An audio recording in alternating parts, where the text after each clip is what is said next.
Proudly South African has become a dubious phrase among the Republic's citizens of late because let's face it, there's not much going right at the moment. Besides a recent upsurge in Springbok rugby and President Ramaphosa's valiant efforts to attract investment, it is all very doom and gloom. Thankfully, BMW are able to provide some respite for our woes with the announcement of billions of rands worth of investment in their Roslyn plant to produce the new X3. To find out more about this mammoth undertaking, we embarked on what BMW calls the Xplore Tour.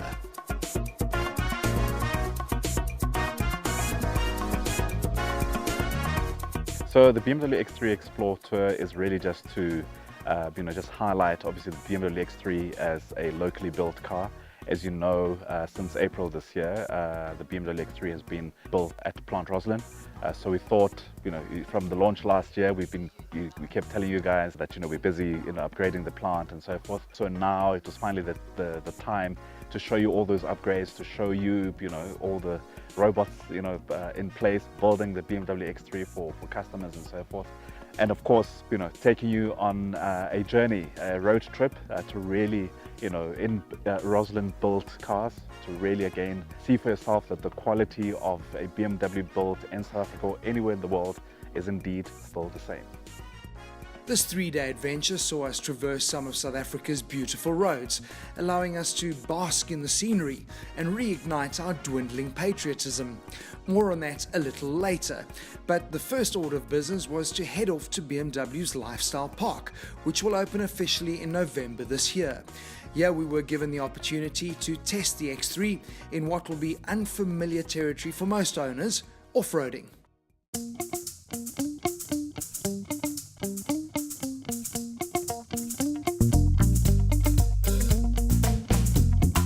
Now, while most obstacles were heavily regulated and off-road aficionados will probably scoff at the level of difficulty of the course, please do remember that the X3 is primarily a soft roader and will only possess, adequate levels of competency.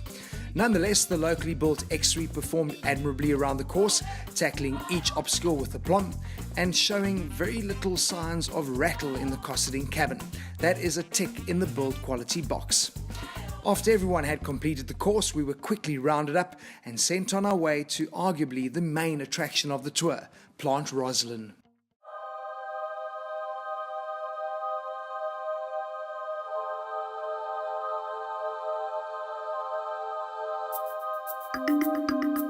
Plant Roslyn has a 44 years history here in South Africa for BMW. When it was inaugurated in 1974, it was the first plant outside of Germany. Over the years, Plant Roslyn has forged a reputation for both being an international standard manufacturing facility, but also one steeped in local flavour. One of its most notable products is the E30, or Gusheshe as it's affectionately known, which rolled off the production line in the 1980s, a period of great change in South African history.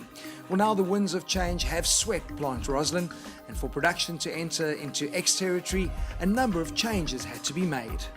For the X3 production, we did a 6.2 billion rand investment for upgrading this production facility.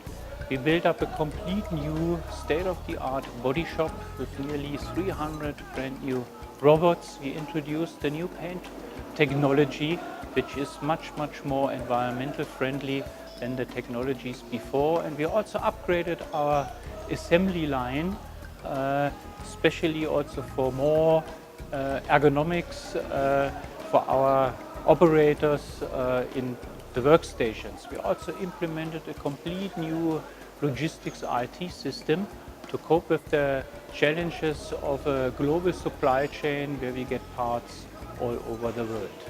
BMW says that 76,000 X3s will roll off the production line per annum, with a portion of that earmarked for our market, while the rest will be shipped off to European countries.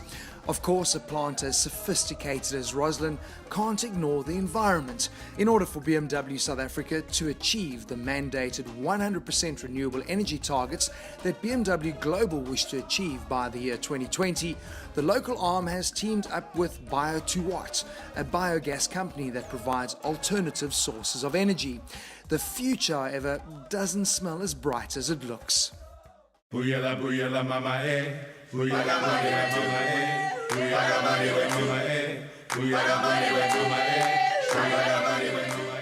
We receive waste from the main food producers around the large blue chip companies. So we're receiving around 400 tons a day of waste. 3/4 would be in a solid form, the others are liquid. So we process that on a daily basis, feed it into the plant, produce the gas that's required to operate the engines. That amount of waste enables us to produce between 3.8 and 3.9 megawatts of power, which equates to roughly 30%, plus 30% of BMW's power requirements. As Bio2Watt only provides a portion of Roslyn's energy requirements, BMW also employ a number of other innovative renewable energy resources in order to achieve head office's full compliance mandate. After that slightly stomach-churning visit, the first day of the Xplore Tour came to an end. The next day we would take a bigger bite out of the 1,500 kilometer journey we signed up for. But first, time for some R&R at the Irene Country Club.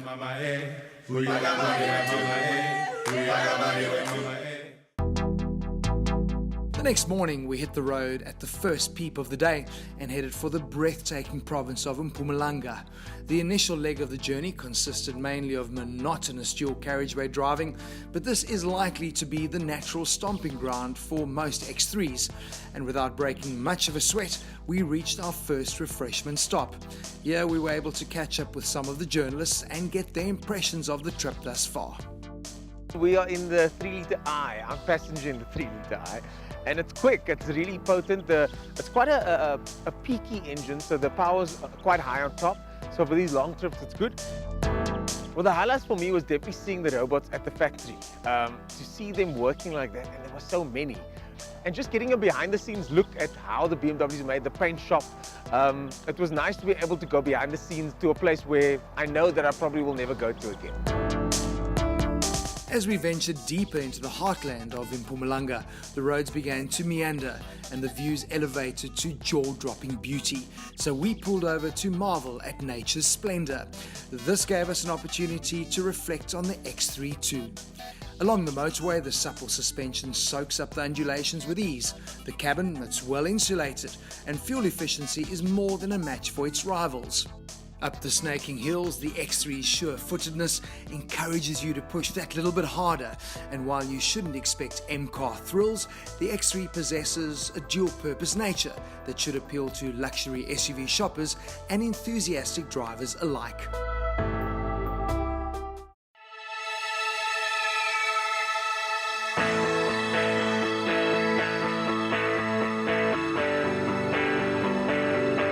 Once again, we were left with gaping mouths when we stopped at the Blighter River Canyon, the second largest canyon in Africa. Once we were done taking copious amounts of selfies and basking in the local flavor, we were back on the road and heading for our final overnight stop at Makalali.